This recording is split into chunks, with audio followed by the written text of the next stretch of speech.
Yeah, Team Ninja. That's our new name. Yes, you're on the camera. Okay, good. So, welcome to Strongmaam TV. Hello. Well, you could do that, not. I know you did, so that happened. Yeah, she was trying to say welcome to Strongmaam TV, and I improved it. Maybe. All right. You can comment below on what you think that was. Yes, please do. Normally we discuss very general topics about strongman training, but for the next couple of weeks probably, we'll probably focus a little bit more on a specific topic, which is the Beer City Brawl. This is a show being hosted by Crossfit Full Circle in Richmond, Virginia, and promoted mainly by myself, but also by Gabby. So, we have several events in the show. We have 5 events in the show, and right in the middle we've got a tractor tire flip, right? So we got a tire flip for reps, max reps in 60 seconds. And we have received a tremendous number of questions on the Facebooks about what the tires weigh. What do we think about that, Gabby? So, well, we answered these to the best of our ability. The weight of the tire is maybe not as important as you think. So there are a lot of other factors that go into, like gas, cue silence. There are a lot of other factors that go into what makes a tire cool or easy to flip, besides just the sheer weight of it. And we're going to talk about those things right now. You sound like a lightning when you say that. So there's a lot of factors besides just, absolute weight. So are you, right? Yeah. Technically? Or middle. That's neither here nor there. So, I'm going to roll this thing one notch this way. I'm going to roll that much that way. Okay, so we can see both. Many moons ago, when we had a tiny ass CrossFit garage, we had 3 tiny ass CrossFit tires. Yeah. This is Jane. Betty and Veronica are no longer with us. But this is the tire that we would use to teach the smallest of the ladies how to flip a tire. What size is it? I have no idea. It's like a 17.5, like a 19.5. And by the way, if you want to learn how to flip a tire, we've got a video for that. Yeah, lots of people have videos for that. Right in here. Lots of people have videos for that. And they are all equally awesome. That's not true. There's a couple of really good ones. Alan Thrall's video is really great. It's very easy to remember. It is. Our friends over the weight room who are lending us probably the majority of our tires for the contest. We'll probably be shooting over there soon to kind of show you some of the tires. Our friends in the weight room, Danny Cleanfield and Chris Lawyer, demonstrate some tire flipping techniques very well. So if brevity is your thing, check out Chris Lawyer. If you like something a little more melodic, go with Alan Thrall. Definitely. And if you like something that is too verbose, stay right here. Okay. We'll be here for you. Yeah, so this is, tire sizes are like little car tire things. They have the same kind of numbers. This is a 17.5. This is like a 21.5. The standard one that you see most of the men flip is a 23.5 by 25 tire. So that's the one that's like, right? And those are usually like 500 to 800 pounds. Those are the really common ones. These are smaller. So this 17.5 only weighs like, I want to say 225 pounds or so. Yeah. And that's the main reason that we still have it, is because it's small. Things that make this easier and harder come down to what? Tread. Height. And what we're going to call depth. Depth, like how tall it is when you lay it flat like a pancake. The weight is determined mostly by the thickness of the tread, as well as the type of ply rating, like how many layers of ply basically it has, and the sort of like rating of thickness. So you could have 2 tires that look externally almost totally identical, but the ply on the sidewall is so much thicker or so much more laden with heavier materials like steel that it will weigh, a couple 100 pounds more perhaps. All right, so this is like a backhoe tire or something. But anyways, this is pretty easy to flip because the tread is so tight. Whatever your arm wingspan is, there'll always be a notch for you to grab really close, so you can always get a really ideal grip. It's like a barbell, you can grab it anywhere you want, the whole fucking thing, you'll always have a perfect grip. But a tire that has more spaced out tread like this when you reach across to grab it, sometimes you find the perfect grip, but if it's not, it's really hard to reach the next one, and it's kind of awkwardly narrow to reach to the inner one. So something like this gives you so many options, especially when you're working with like smaller athletes where the fine gradations are more important. If you're talking about a super heavyweight dude who's like 6.5 feet tall, you know, having to move a couple inches isn't a big deal when your wingspan is like 6.5 feet. Yeah. But when your wingspan is 5 feet, it's nice that they're so close together. All right, you take over, Gabby. Okay. So in addition here, you can see that this thread is like, it's a little bit worn down, it's a little bit soft, so it makes it not as grippy, whereas this is like really sharp edges, which kind of hurt your hands, but it makes it great to grip onto. Just this tire always is perceived as being a little more difficult than this tire because of the spacing. And this tire weighs, well, au naturel is probably about 250-ish or 270. It's not super heavy, but we've actually stuffed it with smaller tires. So we've taken like economy size, like car tires, and we've placed them, we've jammed them in here all around the outside. Yeah. There's 5 total. They weigh 18 pounds each or so. So there's an extra 80 pounds of tires stuffed in, equally around the outer edges. And that's important too, because where the weight is distributed can make a big difference in how you perceive the weight. Right. So let's go, let's see here. Gabby already mentioned like the hard edges are really nice to grip. If you lose your tread and you lose your grip, you don't have something to really hold on to. It's like deadlifting something like an axle that's harder to hold on to. Your maxes are going to go down when you can't hold it. Now, technique matters. So people who rely a little bit less on their upper body, they don't, use their arms as much, may find that grip makes less of a difference. But most of us really need a secure grip in order to drive the hips into and through the tire. So when you lose your tread, you lose weight, easier to flip. You lose grip, harder to flip. Okay? All right. The last big piece is really just the height.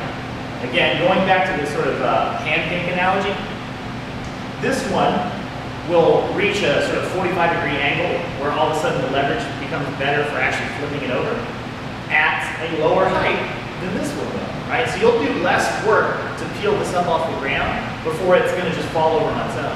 So it's going to take less time or less height to get this thing moving to like completion.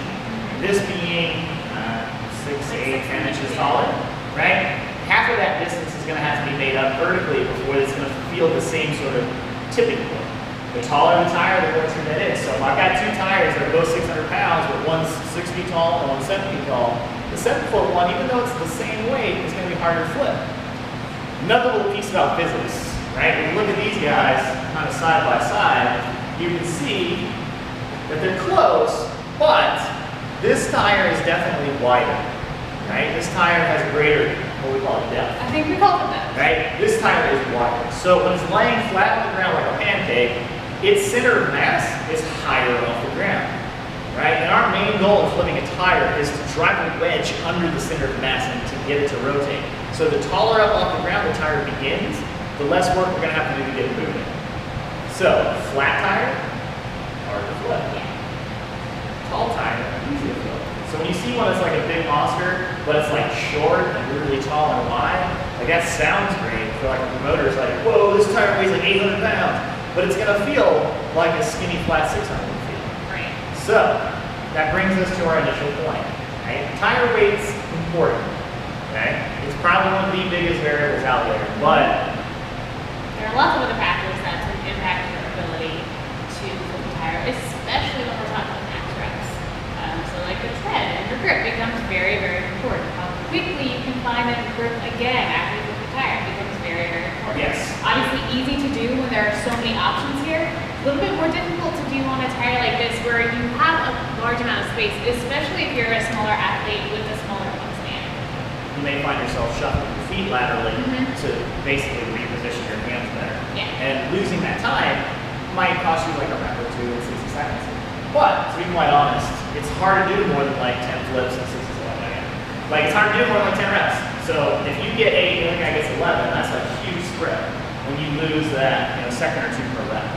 All right, so for the Beer City Brawl, the big reveal. Oh, we're announcing the tire sizes. Okay, so we have a women's novice division that looks definitely headed for a split. Yes. Probably lightweight and heavyweight, one split. That's probably going to happen around 165 pounds. So 165 and down or so. approximately, will be lightweight novice women. Yes. And then 166 and above will be heavyweight novice. The lightweight novice women will actually be using this tire as it is today, like loaded up with the extra tire. So it's like 350 pounds or so.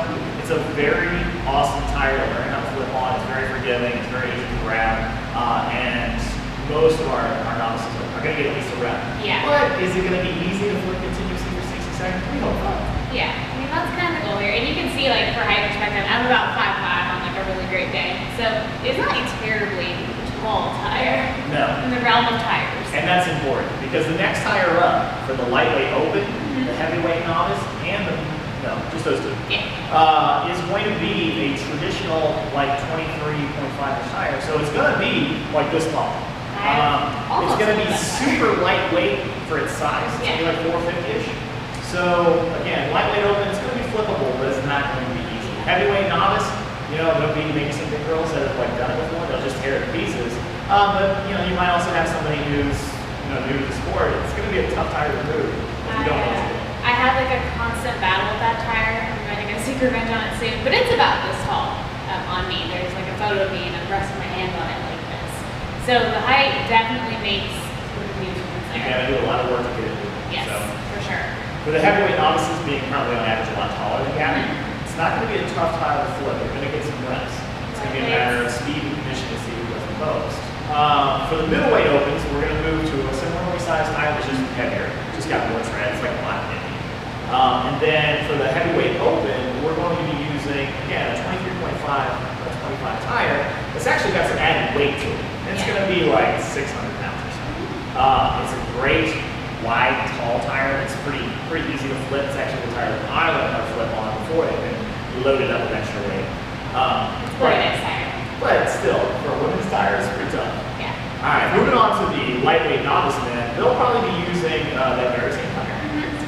And then for the heavyweight novice men, they'll be using our big tire here, which is, again, it's a 23.5 by 25 tire, so it's about this size or so. Yes. It's just very thick walled with heavy ply, and it's lost a lot of tread. So it's really hard to grip, frankly. So you have to have, if you have good technique, you can really use your hips well, it's an okay tire for them. If you really depend a lot on your arms to kind of curl the tire, you're going to get frustrated with that tire. And that's actually the tire we'll be using for the heavyweight novices and the masters and the lightweights at 175.